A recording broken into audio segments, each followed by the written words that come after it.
Praise the Lord. आज के मनन के लिए हम लोग इब्रानियों की पत्री उसका 11वां अध्याय निकालेंगे। उसका पहले से तीसरे वचन तक हम लोग आज मनन करेंगे। इब्रानियों की पत्री उसका 11वां अध्याय पहला वचन। अब विश्वास आशा की वस्तुओं का निश्चय, विश्वास आशा की वस्तुओं का निश्चय और अनदेखी वस्तुओं का प्रमाण है, क्योंकि इसी के विषय में प्राचीनों ने अच्छी गवाहियां दी है।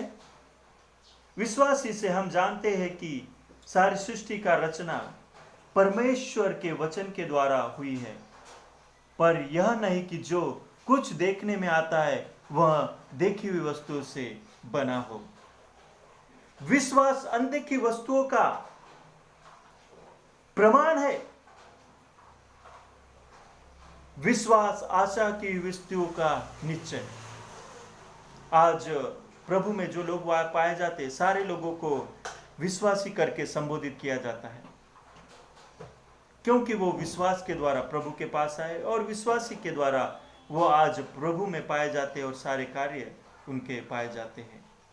और वही बात है कि विश्वास क्या है। एक विश्वासी के लिए विश्वास क्या है? विश्वास आशा की वस्तुओं का निश्चय।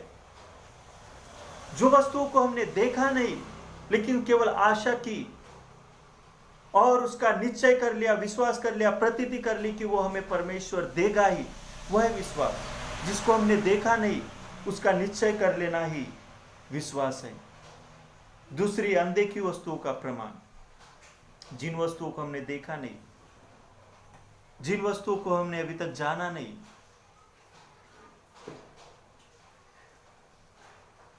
उसके बारे में ऐसा विश्वास कर लेना, ऐसा प्रमाण कर लेना कि वो परमेश्वर हमें देने ही वाला है, उसकी आशीष से सारे हमारे जीवन में पूर्ण होने वाली है, वही है विश्वास। क्यों? क्योंकि प्राचीनों ने भी इसकी गवाही दी है। पुराने नियम में और नए नियम में आज संपूर्ण बाइबल, हमारे संपूर्ण पवित्र शास्त्र हमारे पास है और सारे लोग इस बात की गवाही देते हैं। और जब विश्वास के द्वारा अपने जीवन को उन्होंने जीना आरंभ किया, हम देखते हैं उनके जीवन में परमेश्वर ने बहुत बड़े बड़े आश्चर्य कर्म किए, क्योंकि विश्वास ही से उन्होंने अपने जीवन को आगे बढ़ाया। और आखिरी में तीसरा वचन कहता है कि परमेश्वर ने सृष्टि की रचना किसी वस्तुओं को लेकर नहीं की कि पहले से था और उसको ही लेकर पृथ्वी बना दी, इंसान बना दिया, जानवरों को बना दिया, जीव जंतुओं को बना दिया। नहीं, परमेश्वर ने शून्य में से, कुछ भी नहीं में से संपूर्ण वस्तुओं को निर्माण किया है। हम देखते हैं कि मनुष्य को परमेश्वर ने मिट्टी से रचा, लेकिन सारी जब पृथ्वी की रचना की बात आई, हम देखते हैं कि वहां पर कुछ भी नहीं था और परमेश्वर कुछ भी नहीं में से सारी चीजों को उत्पन्न करता है। इसका प्रमाण हम पुराने नियम से एक प्राचीनों का उदाहरण लेकर हम देखेंगे, और वह है अब्राहम। 8वां वचन कहता है 11वां अध्याय का, विश्वासी से अब्राहम का जब वह बुलाया गया तो आज्ञा मानकर ऐसी जगह निकल गया जिसे मिरास लेने के लिए था, और यह नहीं जानता था कि मैं किधर जाऊं, तो भी निकल गया। विश्वासी के द्वारा जब अब्राहम बुलाया गया तो वह परमेश्वर की आज्ञा को मानकर निकल गया। जो मिरास उसको मिलने वाली थी, जो आशा जिसके ऊपर उसने की थी, उसको नहीं देखा था, फिर भी निकल गया। और उसे यह भी नहीं पता था कि मुझे किधर जाना है, किधर जाऊं, फिर भी वो निकल गया। तो भी वह निकल गया बिना संदेह किए। वो विश्वासी के द्वारा अपने घर को छोड़कर, अपने समाज को छोड़कर, अपने परिवार को छोड़कर निकल गया। जब इसके बारे में हमें पढ़ते अधिक जानना चाहते तो हमें उत्पत्ति की किताब उसका 12वें अध्याय में जाना पड़ेगा। उत्पत्ति उसका 12वां अध्याय। यहां पर परमेश्वर का वचन जब अब्राहम के पास पहुंचा, इस प्रकार से लिखा हुआ है, यहोवा ने अब्राहम से कहा, अपने देश और अपने कुटुंबियों और अपने पिता के घर को छोड़कर उस देश में चला जा जो मैं तुझे दिखाऊंगा। हालेलुया।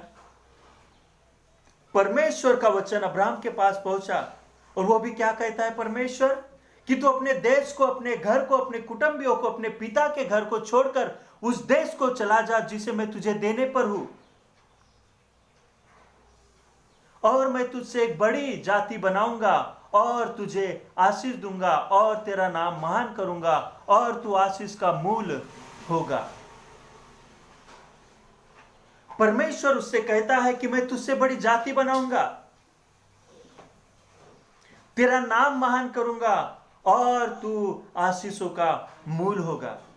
इस समय में हम देखते हैं कि अब्राहम की जो उम्र है वो 75 वर्ष के ऊपर हो चुकी है।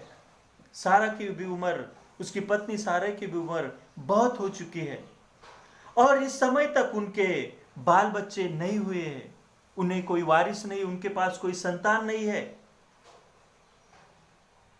और यहां पर हम देखते हैं कि परमेश्वर उससे वाचा बांधता है कि मैं तुझे आशीष दूंगा, तेरा नाम ऊंचा करूंगा, तुझसे महान जाति बनाऊंगा।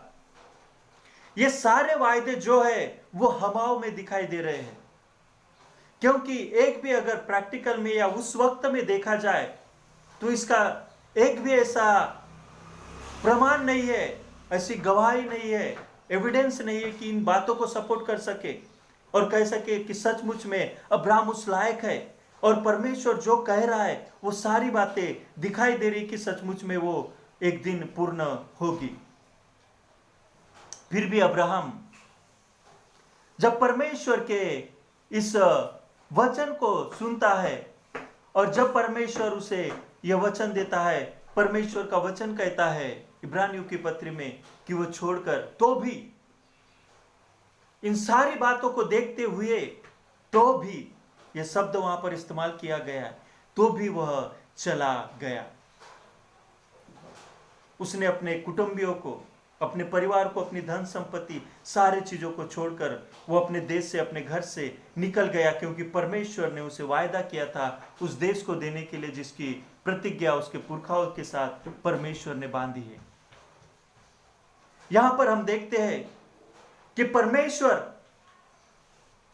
उसे पहली बात तो कहता है कि मैं तुझसे बड़ी जाति बनाऊंगा और तेरा नाम महान करूंगा।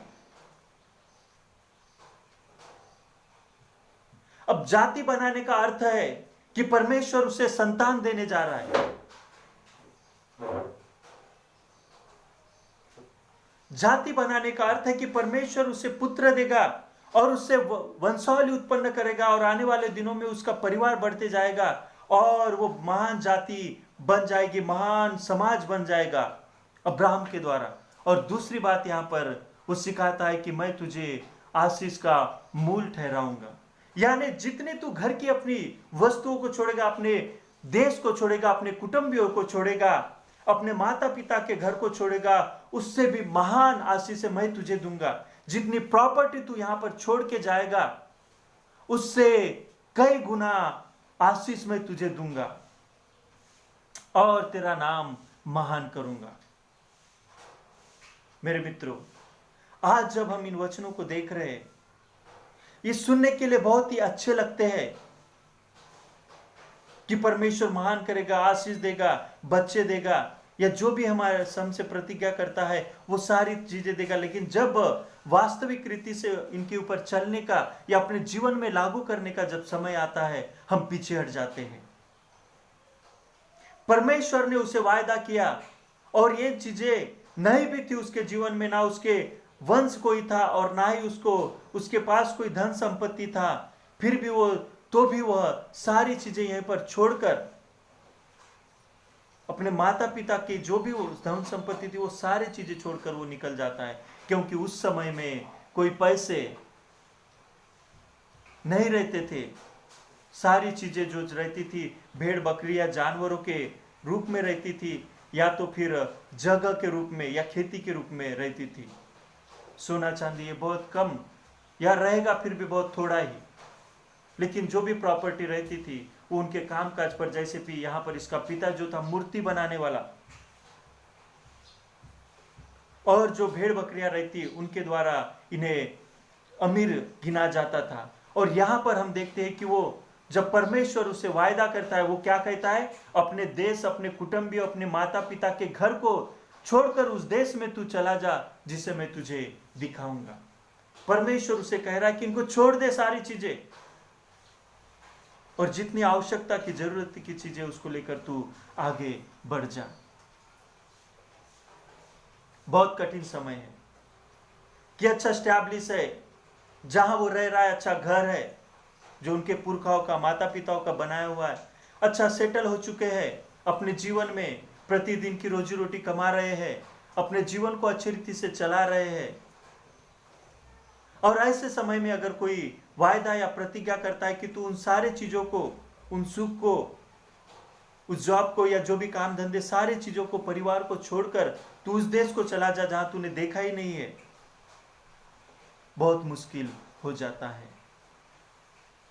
लेकिन यहां पर अब्राहम ने परमेश्वर के वचनों को जब उसने जाना, सुना, उसने वैसा ही किया। अपने कुटुंबियों को छोड़कर उस देश को चला गया जिसे परमेश्वर ने देने की प्रतिज्ञा उससे बांधी थी।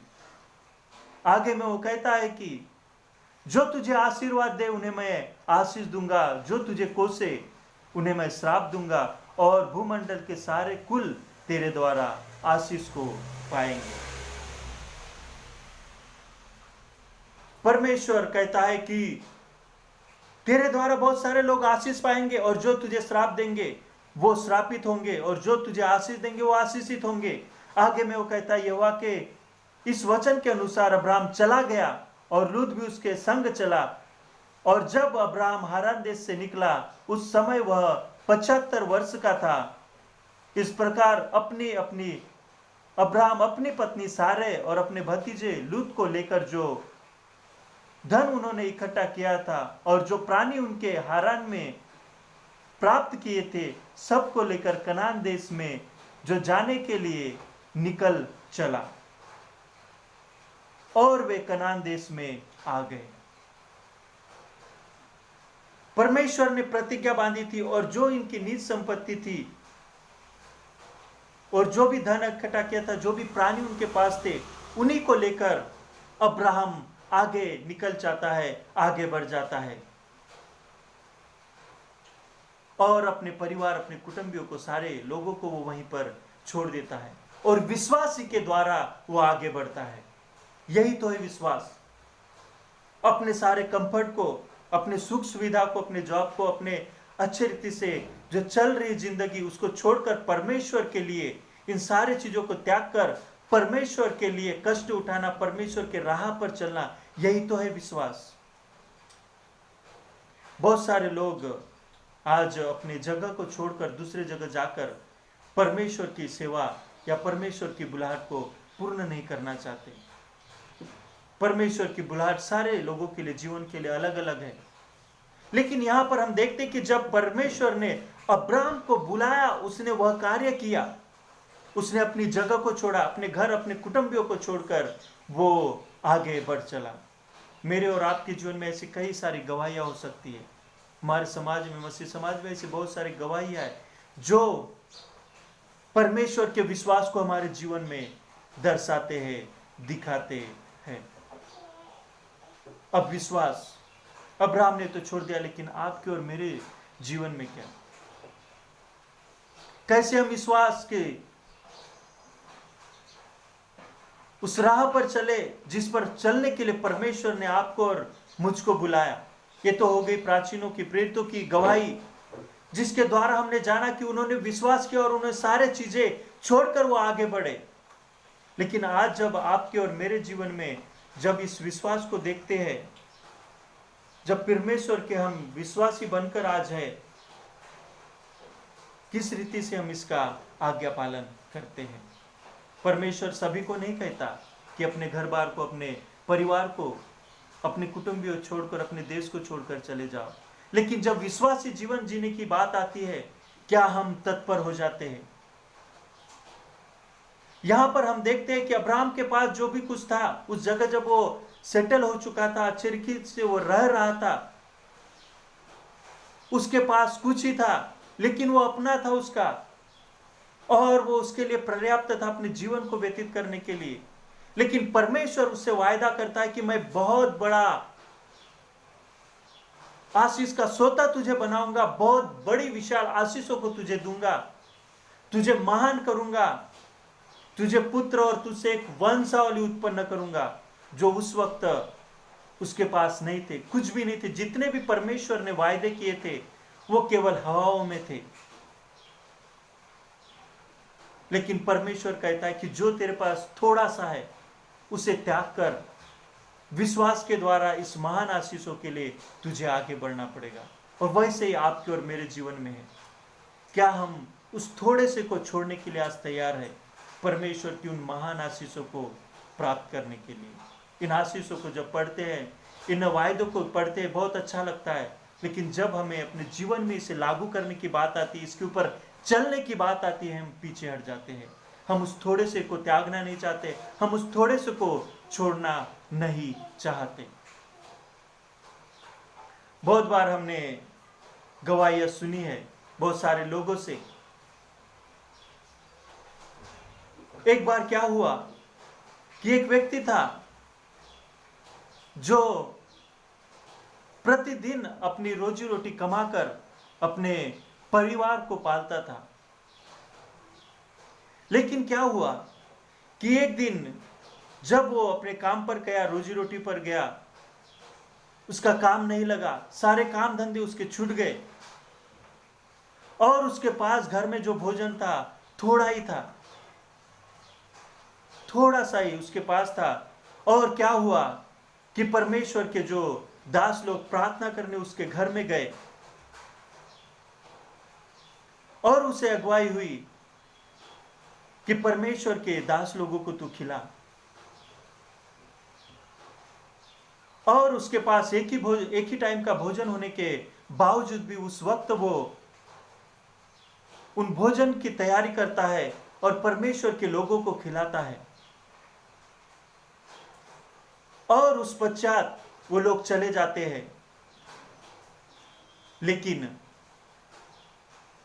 वो जब वहां से चले जाते हैं, परमेश्वर प्रबंध करता है और किसी भाई को भेजता है, और वो पूरे महीने का राशन उसके दरवाजे के पास आकर छोड़ देता है।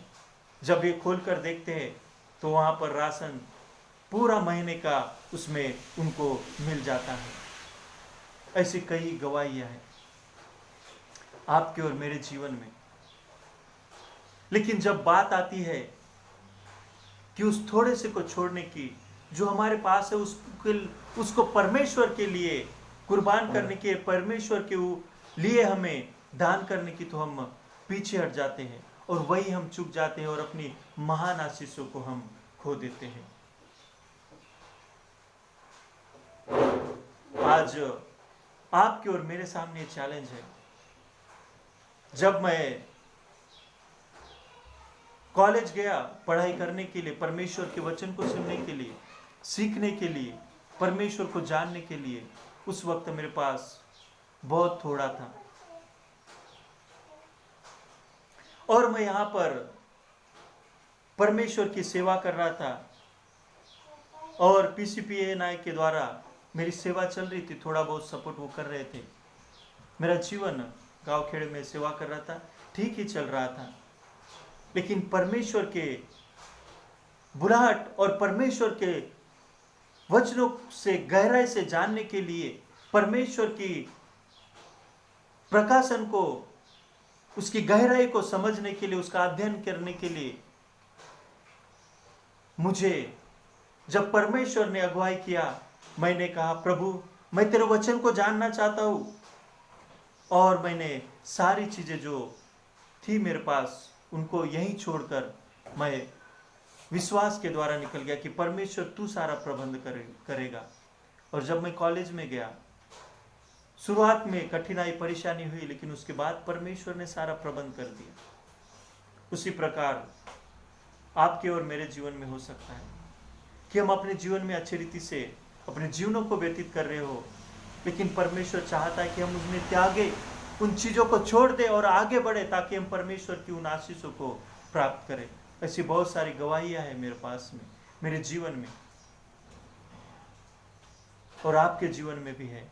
लेकिन आने वाले जीवन में, वर्तमान में और भविष्य में हमें इस परमेश्वर के जीवन, परमेश्वर के वचनों से धाड़स बांधना है, अपने आप को तैयार करना है, अपने आप को इस लायक बना देना है कि परमेश्वर जब भी कहे, परमेश्वर जब भी चाहे, हम तैयार हो उन चीजों को त्यागने के लिए, उन आशीषों को त्यागने के लिए जो हमारे पास है, ताकि हम परमेश्वर की उन महान आशीषों में बढ़ सके, परमेश्वर के महान आशीषों को अपने जीवन में देख सके।